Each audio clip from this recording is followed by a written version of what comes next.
Other interesting business news, you have Planet Fitness to raise prices as consumers are more and more worried about pricing. And you also have a boycott of the brand because they allow biological men to be inside women's locker rooms and change in front of girls. Which, again, if you did it in a public park, you'd be, unless it's San Francisco, in the real world, you'd be arrested subsequently and you'd be properly prosecuted for child abuse, and all the. It's one of those things where I can't think of a good reason to go Planet Fitness these days, except perhaps to get a poster board and protest out there peacefully and let people know, hey, if you're a woman, a guy can just walk into the locker room. They encourage that. They actually fire employees if they don't quote unquote respect pronouns. But I partially digress. We're gonna go ahead and look at an article by Brandon Gomez at CNBC News, and they say, "quote Planet Fitness is raising prices even as it warns customers they are growing price conscientious. They know it is hiking its entry-level base memberships for new members for the first time since 1998, even as the gym operator warns customers are growing increasingly cost conscientious." Which, again, I understand. Oh, this also is not going to be a good price point for them. It's not going to be as attractive. We'll talk about that in a little bit. But, I mean, they're also selling a luxury product. No one needs to go to a Planet Fitness, especially nowadays. There's a lot of competition, and truth be told, you can get a lot done with just calisthenics, which, rudimentary speaking, that's just things like push-ups, sit-ups, chin-ups, things you can do at home without, extra equipment. It's a great way to start, and that's how Arnold got to start way back in the day. Now, they note that interim CEO Greg Benson said several macro conditions weighed in on increasingly price-sensitive consumer. I mean, they also have that big boycott, so they're going to have less overall customers, no matter how you slice it, so to say.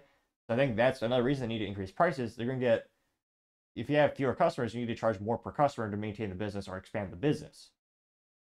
It's just the harsh reality of pissing off and alienating about half your customers, as the bathroom issue with the trans women, the people going to the bathrooms, that's become a political issue, alienating about half your prospective clients.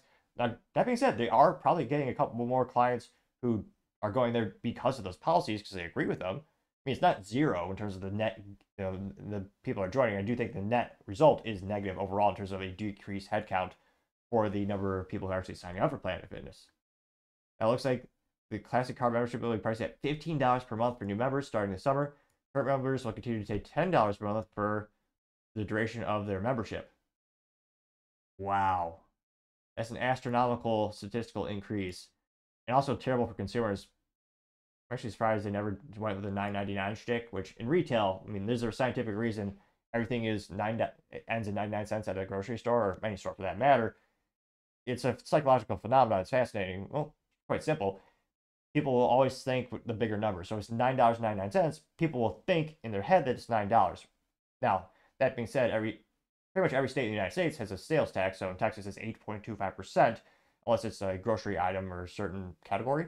On average, it's 8.25%. So when you see 99, you should really be thinking 10 or 11, depending on how much you want to kind of cushion your budget so you don't feel as bad. But psychologically thinking, people always think $9. And it's brilliant. Now, in this case, going to 15, I'll be interested to see if people are going to take it. Now, the CEO says it will take some time for the benefit of the price to change to expand our store level margins, as the price increase will only be with new Classic Card membership. Again, that's by Tom Fitzgerald, who's the company's ongoing chief financial officer. Now, they say that the membership offers customers access to Planet Fitness location. For any location, you can get a membership that is at $24.99 per month. Call it. Again, no one thinks it's $25 per month. They think it's $24 per month, which, again, I mean, every company does that. That makes sense. Let's see. It's funny. They also say, quote, "We faced several headwinds which impacted our results, including a shifting customer focus in the new year on savings and concern over the increased pandemic infections and illness." Do they mention it at all? They don't. That's hilarious. Which also goes to show you, get as much data as you can when you're researching a topic. Tune into Fox News, CNN, MSNBC, Timcast IRL, this show. Get as many perspectives as possible, because you always want to have more information, the better. And it's funny because, again, by this article, again, everyone has their bias, even if it's just inherently, we have some subconscious that sometimes. CNBC, they did not mention the biggest contributing factor, I think, to why, again, they lost $400 million in stock value when the news first broke about the policy allowing biological men to go into women's locker rooms. And the stock did recover thanks to some big investors, putting money and pumping it up. But they're blaming the pandemic, which that's been years since. I mean, if you didn't know it, you think this article was from 2 or 3 years ago. It's not. It's from this month. So it'll be interesting to see with the ongoing boycotts. And again, these days, I mean, let me know if you think differently, but it seems like everyone's trying to be more budget conscientious, trying to decrease their bills every month and get rid of the stuff they don't need. And granted, I'm a little bit of a health nut, truth be told, make sure I eat all the healthy foods every day and I exercise for at least, realistically about 2 hours in the morning. And one of those things where even I'm trying to think of, what could I cut out my budget I don't necessarily need.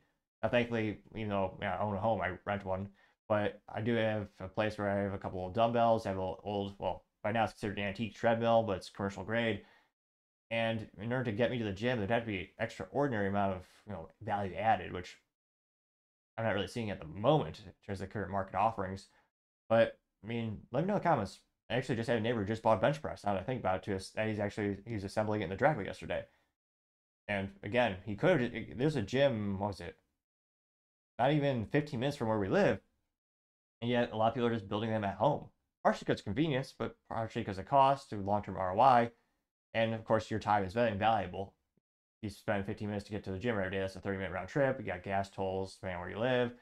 Then your time and stress levels if you don't like driving. Which, if you have an automatic transmission, you probably don't like driving. You probably hate it. But let me know in the comments. Do you think Planet Fitness will, at the end of the day, I think their headcount is going to decrease continually because people are looking to cut their budget. They're also feel alienated by their policies at the gym. But if they're increasing the price, they're going to get some new members. Will that help them so by the end of the year, their revenue will be similar to last year? Remember, the controversy around Planet Fitness really didn't hit until about March 2023 or 4th this year. And again, when it comes to gyms, they make a vast overwhelming majority of their money in January. Because again, New Year's resolutions, which Americans, well, I think every culture does it, and yet so few people actually keep it. Which is why I'm always a fan of, writing it down, keep yourself accountable, and all sorts of good things. And fascinatingly enough, when you write down goals, you are at a greater percentage to actually achieve them. But I partially digress. Let me know, as always, in the comments. I'd be fascinated to hear what you have to say. Thank you, everyone, for taking the time to tune in. Again, trying to get to 4,000 subscribers by the end of the month. So if you could click that button, I greatly appreciate it. Also, leaving a thumbs up, thumbs down, or comment is a great way to give me some additional feedback, letting me know how I can make the show better and better. Lastly, don't forget to take the time to tell your family, tell your friends, tell your coworkers, heck, tell your enemies, tell anyone and everyone. Just stay safe, fight the good fight.